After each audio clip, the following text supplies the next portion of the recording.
Você já se encontrou em uma situação onde você precisava realizar a atualização de uma grande quantidade de dados no seu banco de dados e se perguntou como que é possível fazer isso de uma forma rápida e eficiente? Então, é sobre isso que nós vamos falar hoje. Nós vamos falar sobre Bulk Update, Bulk Delete no Entity Framework, como realizar atualizações em massa no nosso banco de dados de uma forma rápida e eficiente. Então, antes da gente iniciar, gostaria de pedir que, se você gostar do nosso vídeo, deixe aquele like, deixe um comentário e se você ainda não é inscrito no nosso canal, se inscreve aqui no nosso canal para receber as nossas novidades. Então, vamos lá! Então, para exemplificar como que funciona o Bulk Update e o Bulk Delete, eu criei aqui uma aplicação de uma API, chamei ela aqui de Bulk Update Delete, onde a gente vai implementar aqui o nosso exemplo. Aqui eu já preparei ela completamente, aqui a gente vai ter a nossa controller de cliente, preparei aqui o meu banco de dados, já fiz as minhas migrations, criei aqui a minha entidade de cliente, onde ele vai ter o ID, vai ter o nome dele,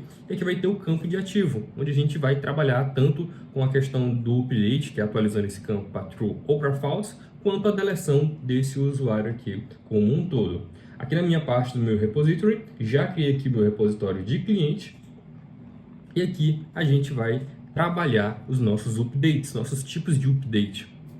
Primeiramente, eu gostaria de mostrar para vocês aqui como que funciona o update tradicional, sem utilizar o Bulk Update ou o Bulk Delete, dependendo do que a gente vai fazer aqui.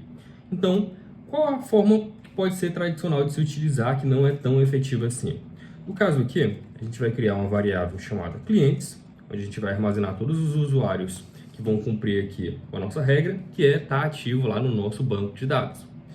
Aqui eu vou colocar um await, que vai ser uma ação assíncrona, passar o nosso contexto, os nossos clientes, e aí eu quero aqui, quero os meus clientes, onde esse cliente ele esteja como ativo, como true, e aqui no final eu vou colocar um toList assíncrono. Deixa eu quebrar aqui para ficar melhor a nossa visualização. Então, ele vai lá no meu banco de dados, vai buscar todos os meus clientes que estão com status de ativo como true, vai trazer aqui para a memória da minha aplicação e vai armazenar aqui dentro dessa variável de clientes.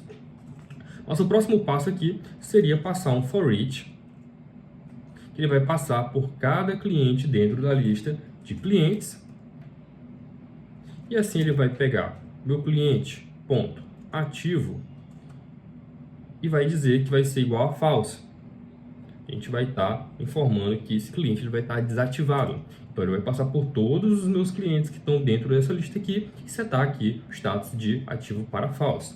Após isso, como essas entidades elas foram alteradas, a gente vai colocar aqui contents.saveChange assíncrono para realizar o salvamento, né, dessas alterações dentro do nosso banco de dados.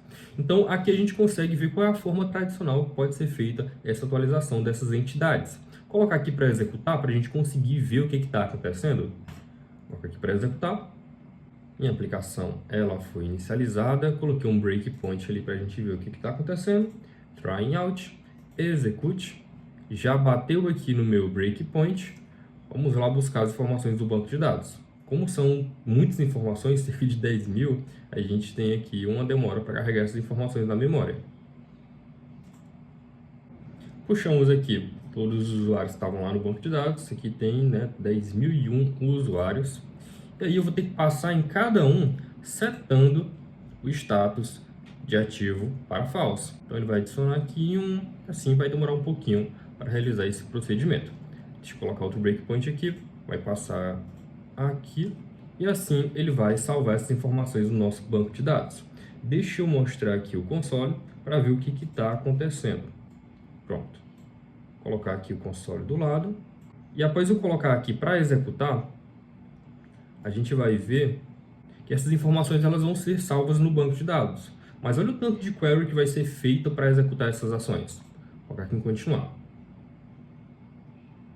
Muitas queries são feitas para poder realizar essa ação dentro do nosso banco de dados. É como se estivesse enviando um comando para cada linha que vai ser alterada.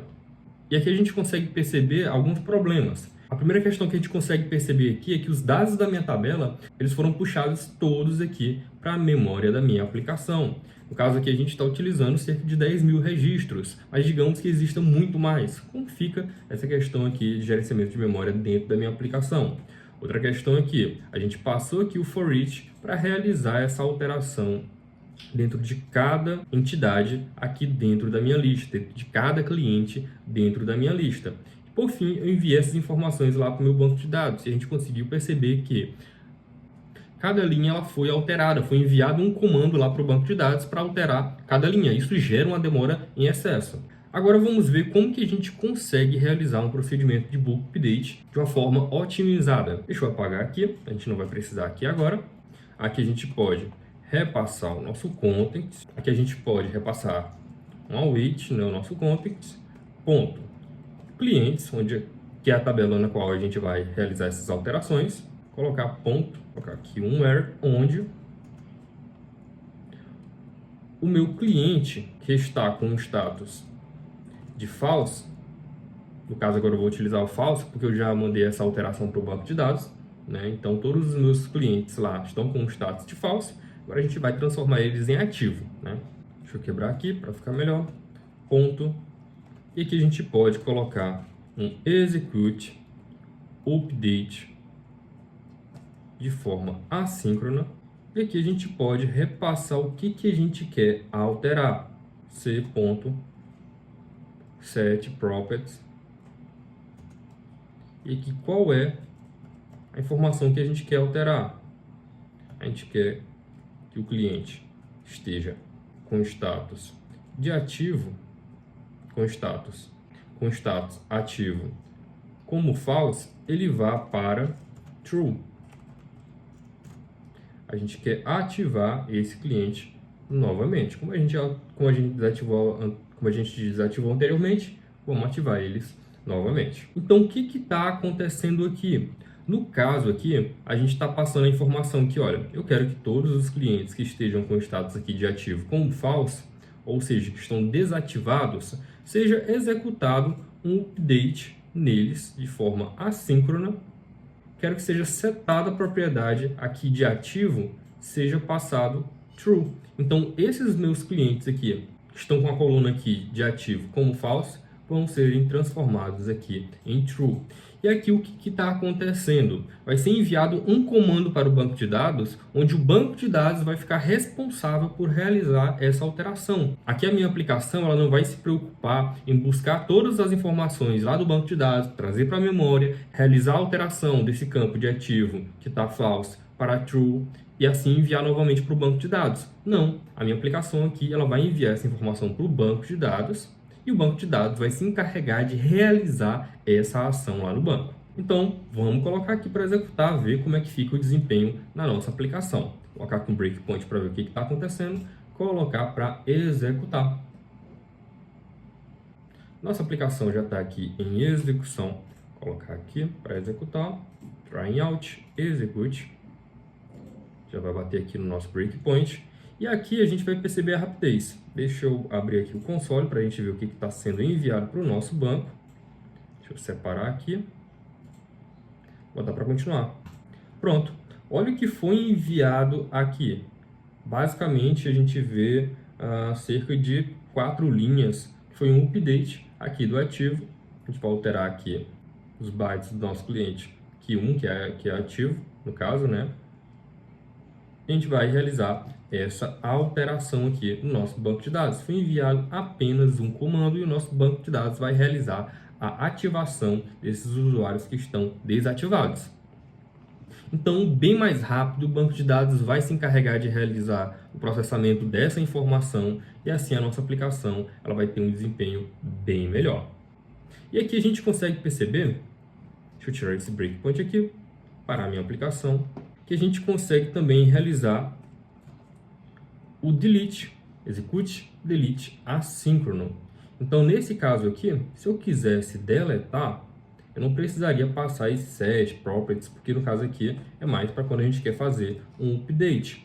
Caso eu queira deletar todos os usuários que estejam com o status de false, eu vou informar aqui, né? Eu quero deletar todos os usuários onde o campo aqui de ativo esteja como false, e aqui a gente vai executar um delete de forma assíncrona. E assim ele vai enviar o comando lá para o banco de dados, simples como que foi mostrado aqui, e vai realizar a deleção lá no nosso banco de dados.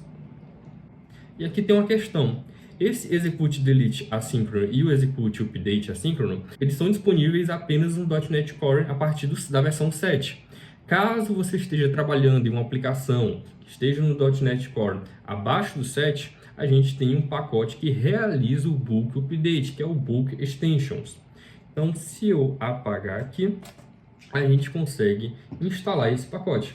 Você pode vir aqui no seu NuGet e procurar aqui pelo EF Core Bulk Extensions. Ele está aqui, aparece. No meu caso aqui, ele já está instalado. Você pode instalar ele tudo certinho, que ele já vai ficar disponível para você conseguir utilizar ele. Deixa eu fechar aqui, voltar para o nosso código. E como é que a gente consegue utilizar ele? No caso aqui, a gente vai repassar, criar uma variável com os nossos clientes, que vai ser igual ao await, repassando aqui o nosso contexto dos nossos clientes. E agora, né, como a gente ativou novamente os nossos clientes, vamos desativar eles mais uma vez. Onde o cliente ele esteja como true, o meu cliente esteja com o campo de ativo igual a true, toList assíncrono. Quebrar aqui para ficar melhor a visualização. Vou passar aqui o for each, vou passar os clientes, que a gente vai alterar o status de ativo para false. E aí no finalzinho aqui, a gente vai passar o bulk update assíncrono e vou repassar aqui os meus clientes. Deixa eu colocar aqui um await, que é uma operação assíncrona. E aí o que vai acontecer aqui? Ao invés de a gente chamar o save changes, a gente vai chamar aqui o bulk update assíncrono e repassar os nossos clientes, porque assim ele vai se encarregar de enviar essas informações lá para o nosso banco de dados, enviar essa query única e já realizar o salvamento dessas alterações. Caso eu quisesse deletar aqui, poderia colocar aqui também o bulk delete assíncrono. Ele vai realizar a deleção desses clientes aqui. Então, é um pacote que é útil quando a gente está trabalhando com versões anteriores do .NET. Então, é um pacote muito útil quando a gente está trabalhando com as versões anteriores do Entity Framework Core. E isso vai nos ajudar a realizar essas ações em massa no banco de dados. Quando a gente começa a trabalhar com aplicações que lidam com uma grande quantidade de dados, é bom sempre a gente olhar para a performance. Então é isso, galera. Eu espero que vocês tenham gostado do vídeo de hoje. Se você gostou, deixa aquele like, deixa um comentário também. Diz aí o que você está achando dos nossos vídeos. E se você ainda não é inscrito, não se esquece de se inscrever aqui no nosso canal, que você vai receber as nossas notificações com as nossas novidades, os nossos próximos vídeos. Eu fico por aqui e até uma próxima.